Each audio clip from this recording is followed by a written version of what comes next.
Assalamualaikum warahmatullahi wabarakatuh. Salam sejahtera bagi kita semua. Om Swastiastu, salam kebajikan. Perkenalkan, nama saya Ademelia Bourbon dengan NIM 2005 1150 2007 dalam Fakultas Bahasa dan Sastra Indonesia dari kelas A. Di sini saya akan membacakan sebuah dongeng yang berceritakan tentang Mogu dan pohon pengetahuan.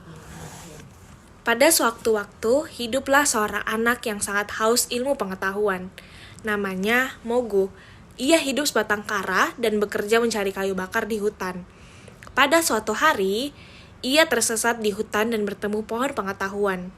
Pohon pengetahuan tersebut dapat berbicara kepada orang tertentu dengan syarat orang tersebut memiliki hati yang bersih dan haus dengan ilmu pengetahuan. Dengarlah nak, aku adalah pohon pengetahuan. Banyak sekali orang mencariku, namun tak berhasil menemukanku. Hanya orang yang berhati bersih, baik hatinya, dan haus ilmu pengetahuan yang dapat menemukanku. Kau telah lolos dari persyaratan itu. Aku akan mengajarimu berbagai pengetahuan, kata si pohon pengetahuan. Sejak pertemuan itu, Mogu belajar pada pohon pengetahuan. Hari-hari telah berlalu dengan cepat. Mogu tumbuh menjadi pemuda yang tampan, pengetahuan yang sangat luas. Lalu, suatu hari, pohon pengetahuan berkata, "Mogu, kini pergilah mengembara. Carilah pengalaman yang banyak. Gunakanlah pengetahuan yang kau miliki untuk membantu orang lain.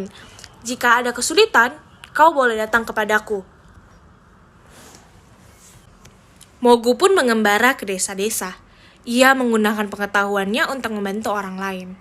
Suatu hari, Mogu tiba di sebuah kota. Di sana ia mengikuti ujian menjadi pegawai kerajaan. Pada akhirnya, Mogu berhasil lulus dengan peringkat terbaik. Raja sangat mengagumi kepandaian Mogu. Namun, ia menyuruh pejabat Monda untuk menguji Mogu. "Mogu, hari ini aku ingin mengajukan pertanyaan. Kau harus dapat menjawabnya sekarang juga di hadapan Baginda," kata pejabat Monda. "Silakan Tuan Monda."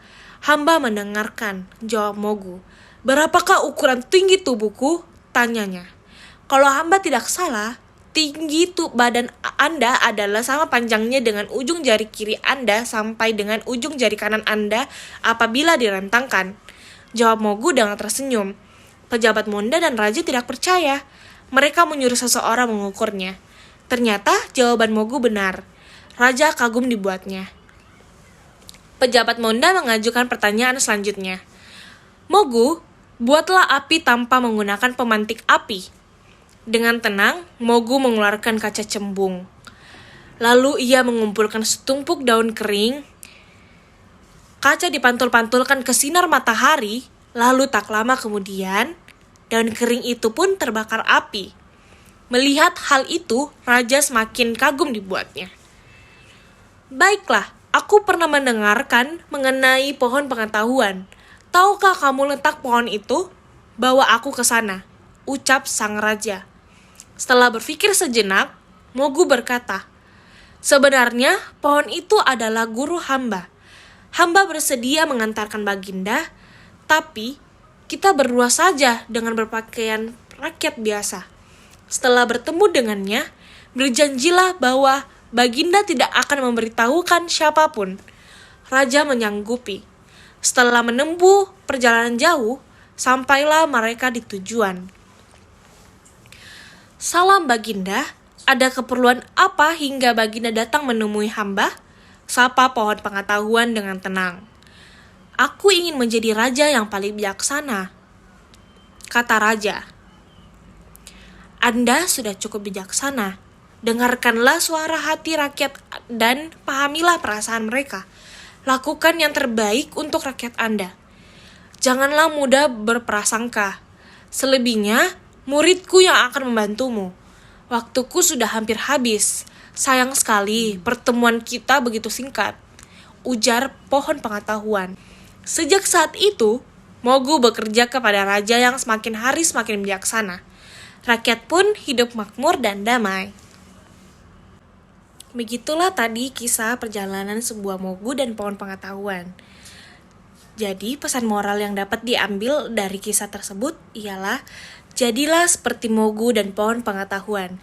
Carilah pengetahuan sebanyak-banyaknya dengan cara rajin belajar dan gemar membaca. Bantulah siapapun yang membutuhkan dengan pengetahuan dan kemampuan yang kita miliki.